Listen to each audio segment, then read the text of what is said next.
All right, so welcome back, everyone. Today I'm really looking forward to this discussion. On today's video, I am going to get into a topic, perhaps you could say it's hotly debated, although I don't know if that's really an accurate description, but it is a topic that a number of people have been exploring, and we have yet to conclude how to best choose the crank length for your cycling, for your style of cycling. So on today's video, I'd like to get into this discussion and talk about some of the research that's out there, although limited. I'd also like to give some pointers to you on how you can choose a crank length that's going to serve you the best, or at least give you a good starting point. Now, the reason this video is taking me so long to produce is because crank length is unlike other products in cycling, where it's very tire selection, for example, those kinds of things are inexpensive to switch out. The crank, on the other hand, is generally one of the more expensive components on a bicycle. So it's not necessarily easy for anyone to just go out and just experiment and try new things. The other issue with the crank that often comes up, and the reason why it's not something that's very easy for most people to switch out, is that actually scientific research has shown that the body adapts to things. So once even if you're using the wrong size crank length right now, if you've been using it, chances are you've adapted to whatever imperfection it may have.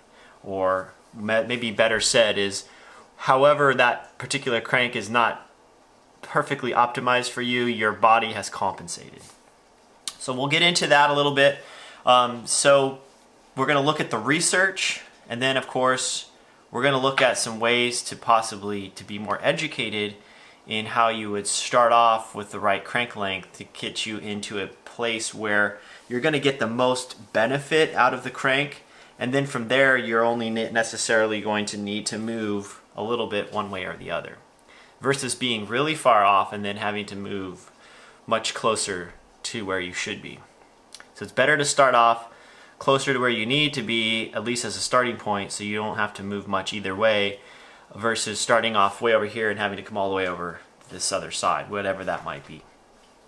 All right, so let's get into the research. So I've read several articles online, and the majority of those articles from sports writers refer back to a 2001 study by J.C. Martin.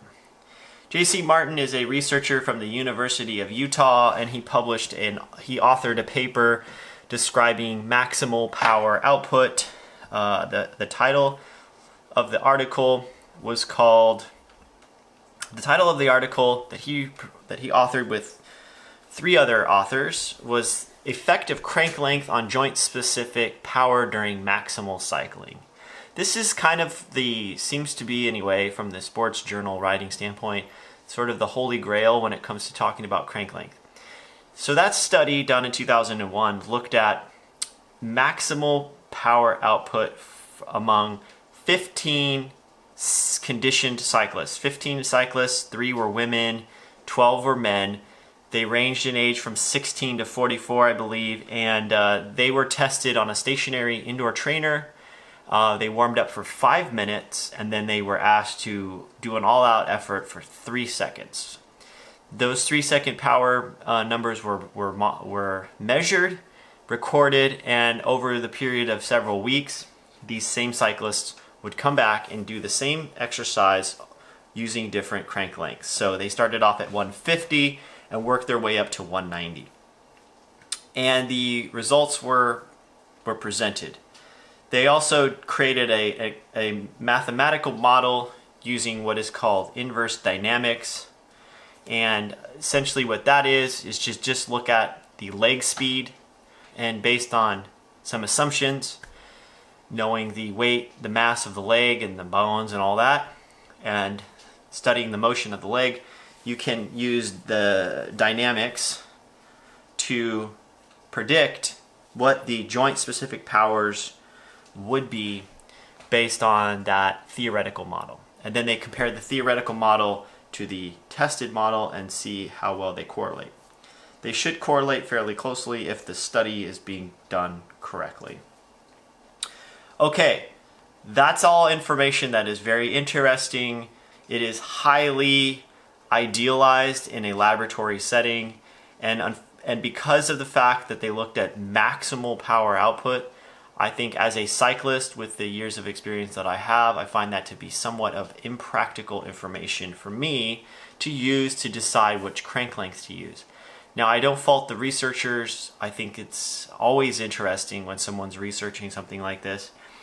But what I fault is that we are taking this information and using it to discuss crank length and applying it to everyone.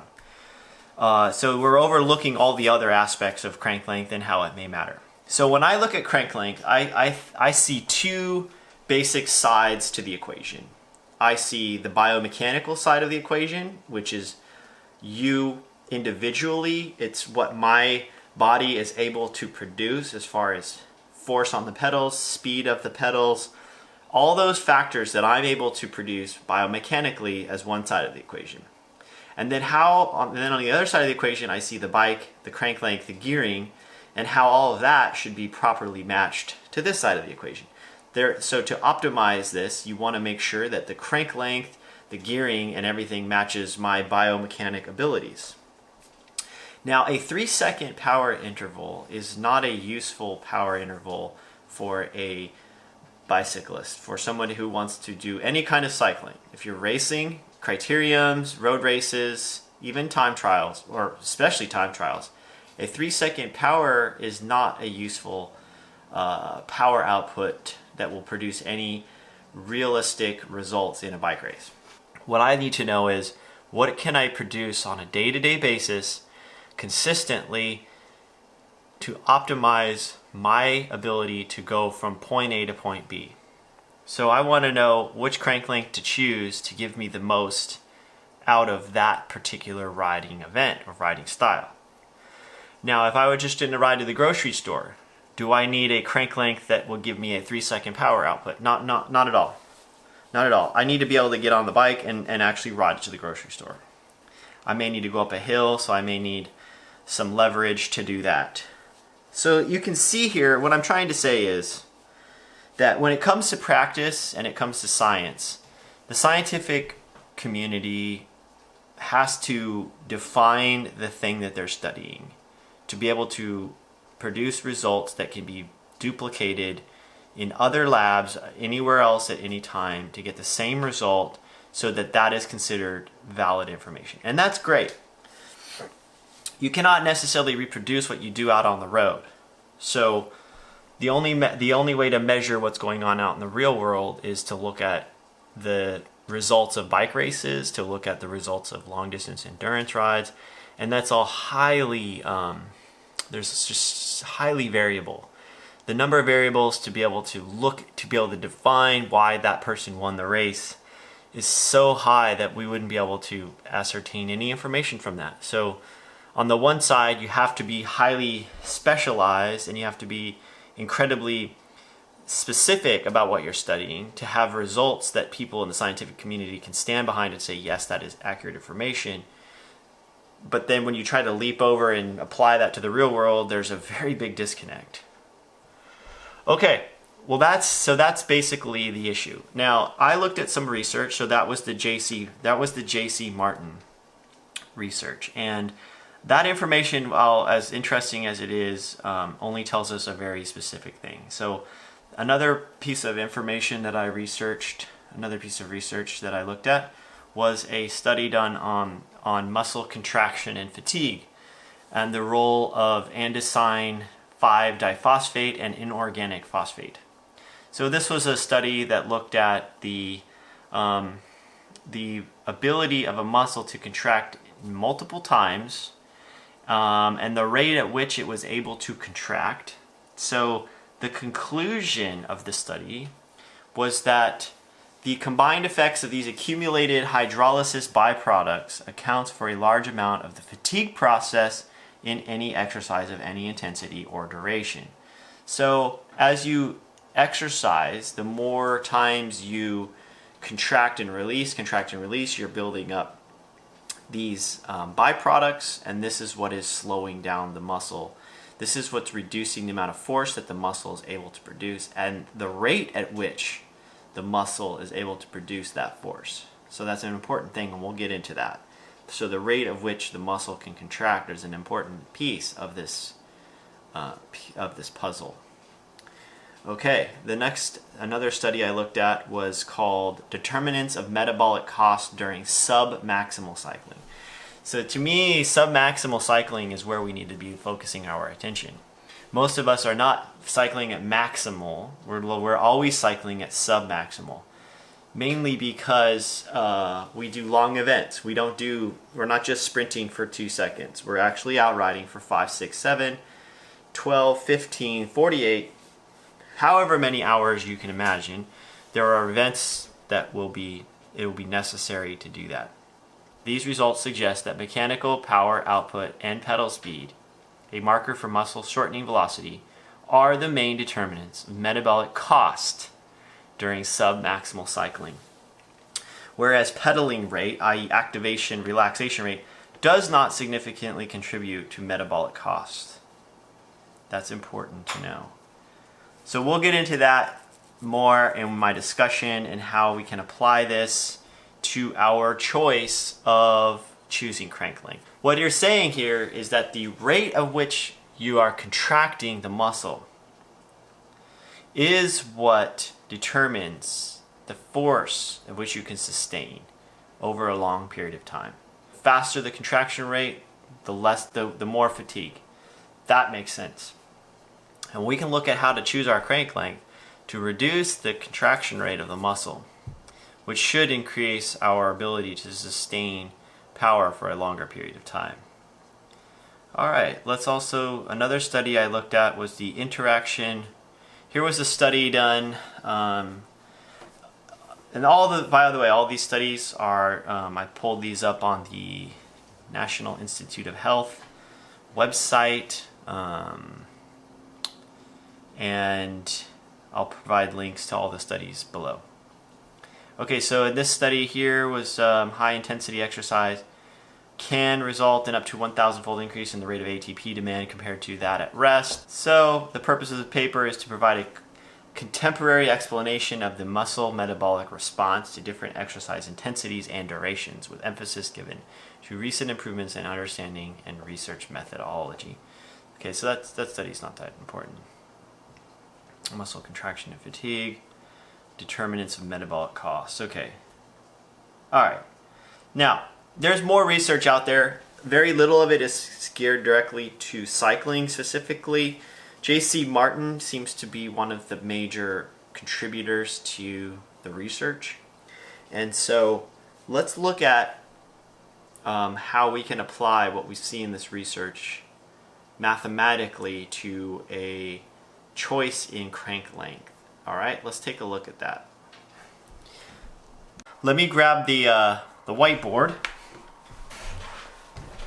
Okay. Alright, now that we looked at all the research, well, not all of it, but a good chunk of it.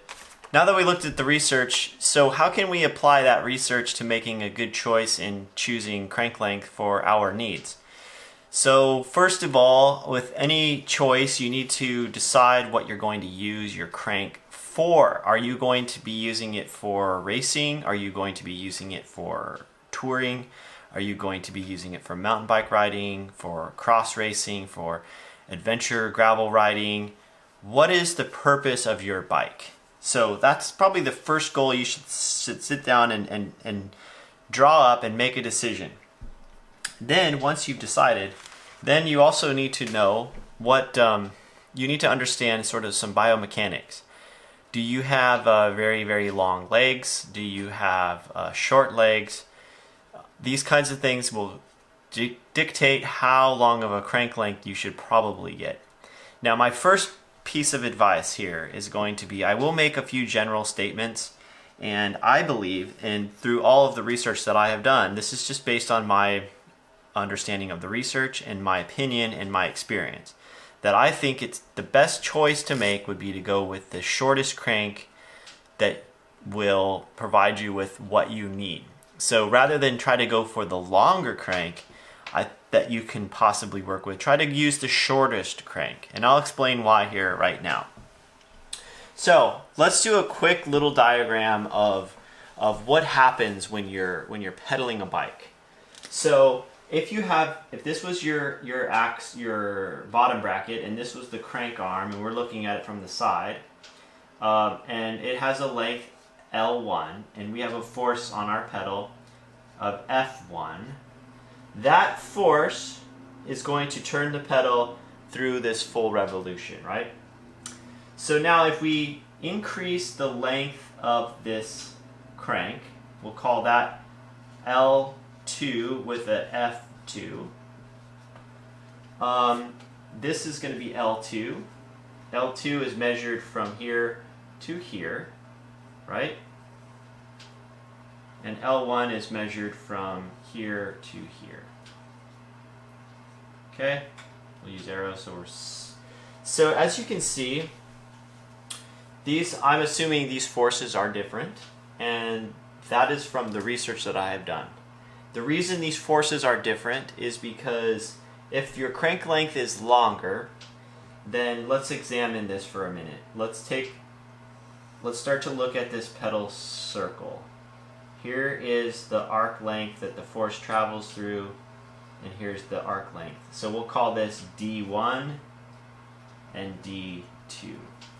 So if you look at this, you can automatically see graphically that the distance force 2 travels through to get to this point here is longer than the distance that force 1 travels through. And we know that the time that it takes for the pedal to go from here to here and from here to here is the same because the cadence is set to the same thing. Now, so that's if you assume the cadence stays the same. What's interesting though is that even though the time for the pedal to go from here to here versus this pedal to here is the same, the pedal speed increases. So the velocity of the pedal going from here to here is slower than the velocity of the pedal going from here to here because it has to travel a further distance, right, in the same amount of time. So therefore the velocity increases. If the velocity has to increase for these two things to be consistent, that means the velocity of your leg, the rotational velocity of your joints also increases, proportionate to the length of the crank. If we're considering that we're going to keep this RPM, the rate of pedal, the cadence, the angular, we call this the angular velocity or cadence. If that cadence stays constant, so C equals C1, which is a constant, then what I just said has to be true. Now, in that research I mentioned earlier, we found out that as muscle contractions increase, the fatigue rate increases as well. And if fatigue rate, or what we could call the force, the contraction force decreases as the muscle contraction rate increases. That was what we discovered in the research. And we also discovered that as muscle contraction rates increase, so does the rate of fatigue. So that means if you're going to spin at a very high cadence, then one of two things has to happen. You have to either lower your force on the pedals or increase your fatigue rate, meaning you won't be able to sustain that cadence, speed, and force combination for the same amount of time as you would if you were doing a lower force and a lower cadence effort. So, if the powers were held if the power output was held the same, there's a chance that the higher pedal rate would actually cause fatigue sooner. That's what the research says. Okay, so with that information, how does this affect let's do a diagram, because I really want you to understand what's happening. So keep this picture in mind, right? The force travels through a greater distance in the same amount of time, and for that to happen, pedal velocity increases. So we're going to now look at what happens on the biomechanical end of things. Let's take a quick peek at that.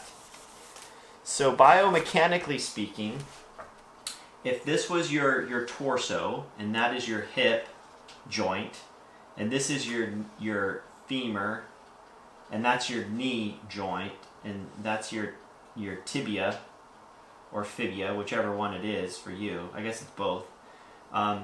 These angles, we'll call this alpha. We'll call this alpha 1, and we'll call this alpha 2. So that's this angle here, and that's this angle here. So this is your torso, that's your fibia or your femur, and this is your tibia and fibia. And then this is your ankle and your foot, right? And somewhere in here you have a pedal. Okay, so with this diagram laid out here, we can see that if you have a longer crank length, so let's look at that. So let's say here's your bottom bracket, and here's your crank length. As the crank rotates through the circle here, what's happening is these angles are changing. This angle is increasing, this angle is increasing. And then as you come back up, these angles start to decrease again. So they're opening and closing. The longer the crank is, the more extreme these angles become. So with a shorter crank length, the less extreme these angles become. And in the research that I looked at, it turns out that the muscle force, the ability for the muscle to generate force, will generate higher levels of force with a lower contraction distance. And that contraction distance is measured from its most relaxed position. So what happens when you have a long crank is you end up with a much more drastic hip angle. You're not able to generate as much hip force, but what compensates for that is the fact that you have more leverage on the crank arm itself. So even though you're in a position where you're not generating as much force coming out of that hip angle, as this hip angle starts to increase from that position to, say, this position, so if we're looking at this alpha 1 right here, and then that's your knee, so now you're down closer to the bottom of your pedal stroke, that's alpha 2. As you start to extend these joints, the force that's able to be generated now from this angle is much higher, according to the research. So why is that relevant in choosing a crank length? The reason that's relevant is because if you choose a long crank length, you're going to find that you're going to be up in these much more drastic hip angles. And to come out of those angles, you're going to use less force. You're going to be able to generate less force. The other thing is you're creating a lot more friction between your joints. So even though most of the research tends to neglect friction in these rotational friction components, those friction components are real. They're actually there. Even though they might be small and negligible in a lot of ways, they're still there, and they are contributing over the long term to fatigue. So anyway, if you could get a crank length that's shorter, it means you can start off with better angles and more force on the pedals, which means you don't have to, you don't need as much leverage. So you see how the two are interrelated in that sense? Okay. Now there's the other aspect of the biomechanics that the research suggests, and that's the rate of contraction. So as your muscle is contracting, the faster that it's contracting, the lower the force is, and the faster it will become fatigued. So, and then with a bicycle, you're pedaling through the pedal cycle every 60, 80, 100 revolutions per minute. So the more revolutions you're doing, the more cycles that it has to go from on to off, on to off. So the period of time between on and off gets shorter and shorter the faster your cadence becomes. So that means for overall for submaximal cycling, higher cadence, to sustain a higher cadence means you can either sustain it at a lower force, or you sustain it at a lower force. I guess that's really, there's no other way around that. So anyway, that is something, so that's how that works. How do we apply this to choosing our crank length?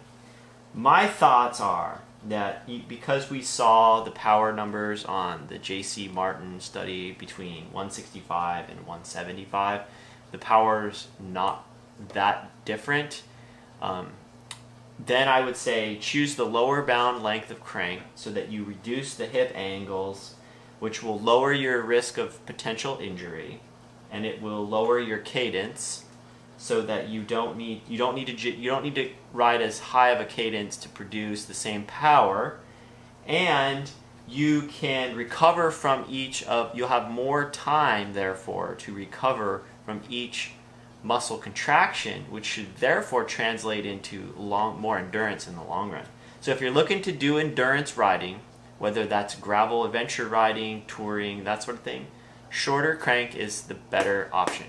If you're looking for faster accelerations and you need that leverage for very steep climbs, like in mountain bike riding or something, then the longer crank might be a better choice. Within reason, though. Of course, you would need to look at that from your own physiological, biomechanical standpoint. Okay, I think there's a lot more we could discuss on this topic, but I wanted to get this conversation started right there. I haven't seen anything on any of the other YouTube channels that really dives into muscle contraction rates and fatigue rates based on that. I'm not sure much more I want to go into this right now.